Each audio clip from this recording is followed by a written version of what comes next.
Good afternoon, everyone. The economist, the elitist, warned us again coming food catastrophe, overlaying conflict with winter wheat, progress in Ukrainian fields, countries with the greatest trade deficit, global wheat.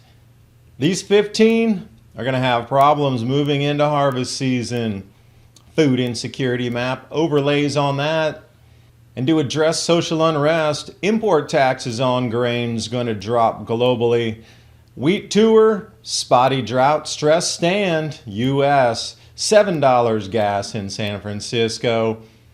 Average brown line, palm oil, wheat. Green line is where we sit. Ouch. Speaking of ouch, please take care of your pets. Right now their paws are going to get burned, especially if they're on asphalt. Here's the air temperature versus the asphalt temperature. And also mothers, you might like this recipe, although I would substitute the Caro with something else. This is from the 1960s.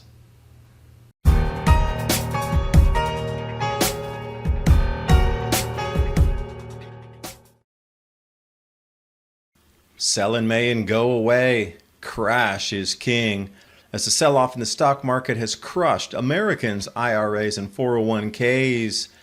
Morgan Stanley says all stocks inside the index are likely to see a steep downward decline.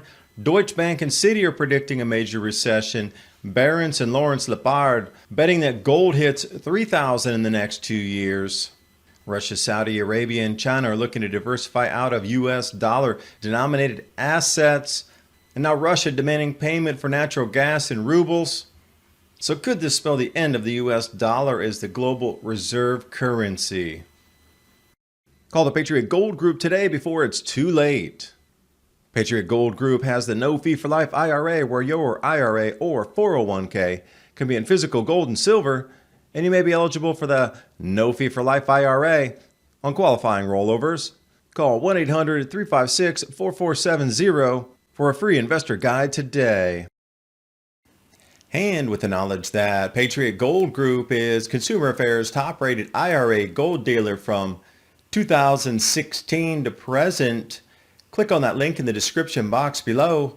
And now on with the video. And as global meetings kick off this next week, remember the playbook of the elitists. They have to tell you what's going to happen before they do it. And then they can say, well, we warned you, we told you what we were going to do, and there was no pushback. So, that gave us authority to do what we do. Here's a perfect example. Directly from The Economist, the coming food catastrophe. Yep, how many warnings have we had? Oh, let's add the Bank of England now, sounding the alarm regarding apocalyptic global food shortage. That sounds scary, apocalyptic for me. Red alert, distant early warning, get ready from the Bank of England. And from Wall Street, silver showing us some image here of $7 gas in San Francisco. This goes along with the programming of gasoline pumps to have 4 digits there, meaning $10 gas in the future. Your food, your rent, your gas. What do we see? Up and up on this one. To the moon, perhaps. And it's just interesting how now fashion houses are bringing out decrepit, torn apart shoes and tattered rags for clothing. Not only is it predictive programming, but it's also so you don't feel out of place if you have tattered rags as we go into a food shortage, hyperinflation, and basic services and delivery off of centralized systems breaks down. You ever see those zombie movies? Any fashionable zombies there? Nope. It all matches with what the new fashion houses are putting out as chic clothing.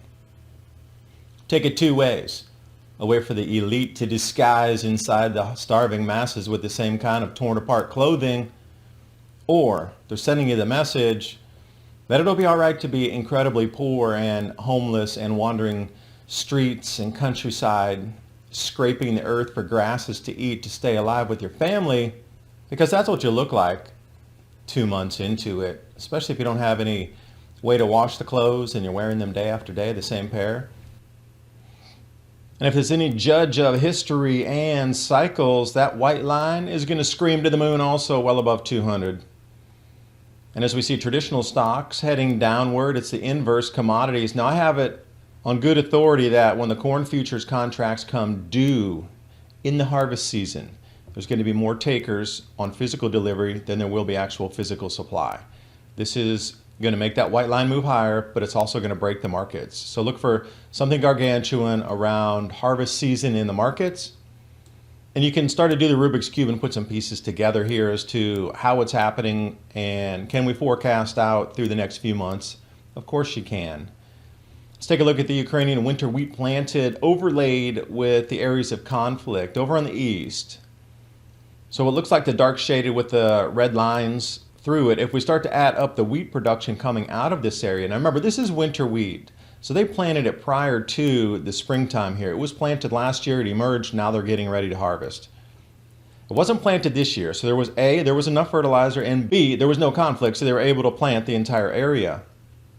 So when you start to add up those numbers of the different regions, 8%, 5%, 6%, 10%, 7%, 4%, you start to go, whoa, that's about a quarter of the wheat production there, winter wheat. Now can they get it harvested? Because Oblast here, some of these pictures coming out, at least from satellite, Foreign Agriculture Service, USDA, they have some areas marked with cratering in there. So you have to wonder truly how much is being harvested, because as a farmer, I would not be out there if that was happening. So how many farmers are saying no thanks? But then when we look at the corn production, which is going to be a gigantic elephant in the room, the corn is the thing to look at this year. Corn, corn, corn. This is the thing that drives the planet, corn. Wheat, yeah, we might miss our breads and we'll miss our pastas. But corn, we miss about 90% of every other thing that we put in to a box or an egg or meat or whatever it is, ethanols. Corn is king. So looking at the same conflict areas here overlaid on top of corn production, you're still looking at above 25% of all corn production in Ukraine being affected. And then you have to think about the Black Sea, the choke points, and what's not going to be delivered. Because this is the thing about the Black Sea anyway. They've sunk in several grain vessels, ports are closed. So to move that grain out, yes, you could do it on rail, but that's a difficult task. So mainly it's seabound cargo. Inbound, outbound, both locked up. So I don't know how this is going to work. And when we look at the sunflower planting areas here, I was talking about the government in Ukraine reporting that they were having 11-year highs in sunflower oil output. So I'm just not sure on how they're able to get in there and crush all that and then get it out to export and get it to the buyers. They're looking at Turkey as being a main buyer of the sunflower oil. But if the Black Sea is closed and the deliveries aren't coming out of there, are they routing it overland to some other bridge, or how are they getting it to Turkey? And they're paying 50% more than the world rate Turkey is to get that sunflower oil. That's how dependent they are on it. But the delivery mechanism from A to B without waterborne traffic is still baffling on how they're at record production and how they're moving such cargoes at such volumes across land. So we'll take a look at wheat here, trading economics, all-time record highs in wheat. Now I did the full chart here from back in the late 1970s until now, and you can see we are at the all-time highest prices recorded for wheat ever. And that's going to continue to increase as we move through the crop tours, and we really get a good indication of how much wheat is not going to be available on the planet. That's going to go much higher. Now the sunflower, as I was referring to here, 2022 planting season, well below any other season, but it seems like their crush is at a record. So they must have had an enormous amount staying around in storage bins elsewhere to be able to crush that much already this early this year. But I want to stay on the wheat here because the major wheat exporting companies, not countries, companies, these are the ones you would want to keep an eye on anyway, because the stock price of all these are going to scream northward as they just reap in record profits. Now I'm wondering also with this anti-gouging bill that was passed for the oil companies, if it will also affect wheat exporting companies or anything to do with agriculture, because they're going to be pulling in the highest prices ever recorded in human history this year and next. Cargill, Archer Daniels, Bunge, and Dreyfus out of France. And if we look at other wheat trading companies across from Canada, Australia, Russia, Germany, India, Bulgaria, there's going to be a lot of money moving around as you will pay anything to put food into your belly. So as you forecast out a little bit here, the global wheat trade, this is the deficit, meaning these countries spend far, far, far more on the wheat coming in than they do have anything export outbound to offset that. Looking at Indonesia in the number 1 position. So as we get on this list here, you might use this as a lineup of which major countries are going to experience food price spikes, civil unrest first based on a single input, wheat. Now corn will be the king, as I said, later on in the year, but for right now corn is on the back burner as wheat starts to hit in the price and also the unavailability first. So Indonesia, Nigeria, China, Turkey, Egypt, Algeria, Italy, Bangladesh, Philippines, Japan, Morocco, Brazil, South Korea, Vietnam, and Mexico. I'm going to make a bold call here. Japan and South Korea are going to experience food riots in their cities first. I know they're incredibly developed countries in Asia, but everybody needs to eat. The density in these areas of the world is so packed, so dense. The cities are unbelievable. You have to see it really to believe it. You have to experience it, wander through it, and see the organization of it. And when that organization breaks down and the food deliveries break down, people are going to be the most to flare off the most quickly because they were used to such a high style of life and standard of life over the last 20 plus years. Now the kids that were born that are 20, 25 years old, they've only lived in abundance through these areas. Now if you go back to the prior generation, they had it very different. So for them to revert back to when there was rationing every single day for decades, electricity was spotty at best, rolling brownouts every single day for decades, plural. As we move through some of these more uplifting times of economic prosperity in Asia, I would say South Korea, you're going to start to see a lot of problems coming there, especially with the food prices and how much was locked down and how much business was lost. The tightness of that country in terms of density, and Japan as well. You're going to start to see things flaring off in these countries that you didn't think was possible in terms of breakdown of the society based on food. Now wheat's going to be the first thing, then we're going to go to corn, then it will be the oils. And countries relying on this much importing, as the prices go up double and triple, the wages aren't reaching that, and there's definitely going to be a disconnect here. So look for those 2 countries. They're going to be outliers, not happening immediately like Sri Lanka. Head off into the harvest season around September. Oh yeah, October at the latest. Piggybacking on top of that, global foreign exchange rates, and I'm shocked that the ruble and the real and the peso are leading the charge there of increases against the US dollar year-to-date change.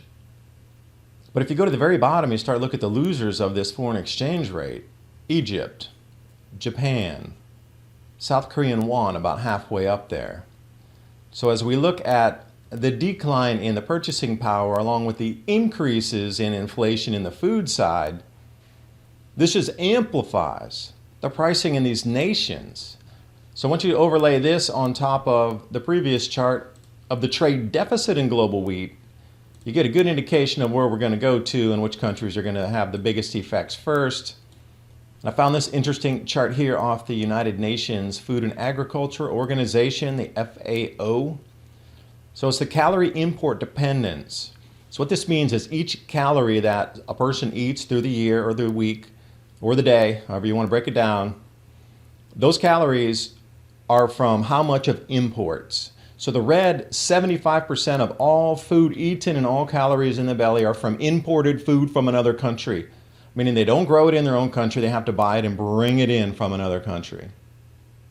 And as I was speaking about, if you look up at Japan, they import at least 50 to 75% of all the food they bring in. And when they get tripling and the Japanese yen's devaluing, you're looking for the perfect storm in developed nations across Asia. Obviously the reds, which we've already seen, tumultuous since at least the last 40 years, have been in problem again and again and again. And what's interesting, if you look at Sri Lanka, where there's an X above that, it's in the yellow, which only means they import about a quarter of their food. But you can see what's happening because of the fuels and the hyperinflation. And this was a slash down from their production because they moved to 100% organic agriculture. That decreased their yields, and then some of these colors are going to be changing as we move forward. The major nations in blue, Ukraine, Russia, yeah, that's going to be changing. They'll have to update this map for 2023. Good gauge on where things might move, though. So Indonesia clarifying the end of the export ban. See, this sent palm oil to record high prices because Indonesia said, we are going to save it all. We don't want food unrest in our countries. So they had a domestic allocation program called the DMO, and they set up 30% of all palm oil produced domestically had to stay in the country. But then the exports after that were allowed to go into the international market. So what seems to be happening is a restructuring of sorts where world governments have told Indonesia, you cannot do that with palm oil. That is one of the most important cooking ingredients in so many nations across the planet, palm oil. You need to start exporting again immediately. So they revamped it, and they had set aside minimum 10 million metric tons of cooking oil that has to stay in the country. 8 million for this year's consumption, a 2 million metric ton reserve. But who was pulling the strings to make that happen? Because I'll refer back to the deficits on global wheat trade. Indonesia sits at the #1 position. I wonder if there was some backroom deal where it said, we're going to cut off all of your wheat. You're going to get 0 imports unless you turn back on the palm oil tap. Perhaps that's what happened and why they reversed course so quickly. And as they did, you can see palm oil futures coming back down after reaching record pricing twice in May and also March. And to check out the export figures, this is from May 14th, just a week or so ago. Cumulative shipments from October until March 2022 declined 30%, and they are going to continue to decline further. It seems the Indonesian government is going to match up their palm oil reserves along with the domestic consumption, and then whatever's left over they'll let go. We're still looking to increase this from 30 to maybe 50%. Going to send the palm oil futures higher again. So I wanted to line these two up to get the stark contrast in what this means. So the seasonal chart, this is palm oil at the top. The green is this year, but the brown is the 5-year average price for the contracts. And then on the bottom, we'll see the same thing. Green wheat this year based on a 5-year average of the brown on the bottom.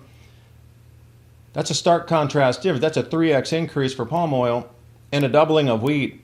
You can do this across every single chart that you find, and I encourage you to go up to bar chart. I've linked everything in the description box below. And we come back to the same thing again. You can't print food. I don't care how much money you have. If it's not in the fields or it's not on a ship coming to you because it's not grown somewhere else, it's not there. I don't care how much money you have. If you don't have the food, you don't have the food. That'll truly give us in earnest some numbers to work with. Now, the first thing governments are going to do is just like Thailand here. They're going to start slashing any sorts of import tariffs so they can get the food in cheaper. I'm doing a little research on to this article off AgriCensus here, as the Thai government did ease feed grain imports for 3 months. But they're going to make this an indefinite thing. People are going to riot on the street. They're not going to stop this after 3 months. They have to address shortages in the domestic market. High world prices are not going to end. So once they run this scenario out and they've taken import tariffs to 0, then what after the high prices continue? I'm really curious myself. If anybody has an answer, I would like to know what it is. Aside from rationing in the country what people can eat, what the animals can eat. Because looking at the restrictions prior to this, feed mills had to purchase domestic corn at a guaranteed price from the government before they could import anything else. And it's staggering that any imports above that were at a 73% tax rate. So after the local feed mills purchased everything that was available in the domestic market, they were given a quota of 54,700 metric tons that were taxed at 20% on that import, and then anything outside that or over the quota, although they call it out of quota import, was at that 73% tax rate, which is absurd. That's almost doubling the price. But then the farmers in Thailand weren't growing in addition to that spiking price. And taking a look at Kansas, spotty drought, stressed wheat. Not a phrase I want to hear. Looking at May 18th, and an enormous amount of wheat across the U.S. is that exact same condition. Also, if we want to go to oats, there's a lot of talk about switching to oat milk. Well, oats just reached record highs, and again, this chart goes back to 1977. Double spike in the highs there. Pulled back a little bit, but as we get into the harvest season, especially in the Oblast region of Russia, where the main amount of oats comes out of Russia, we're going to watch this go higher once again. And speaking of shortages here, mothers, this is a recipe from the 1960s. I pulled out of Slow Cooking website for you. If you're looking at the instructions here, it says 2 level tablespoons of caro, but see, that's corn syrup. So I would definitely be substituting that with maybe brown sugar, something like this, if you're into cooking your own home foods and preparing foods by your own method. And also, please remember your pets. It's coming up to the time of the year when it gets really, really hot outside.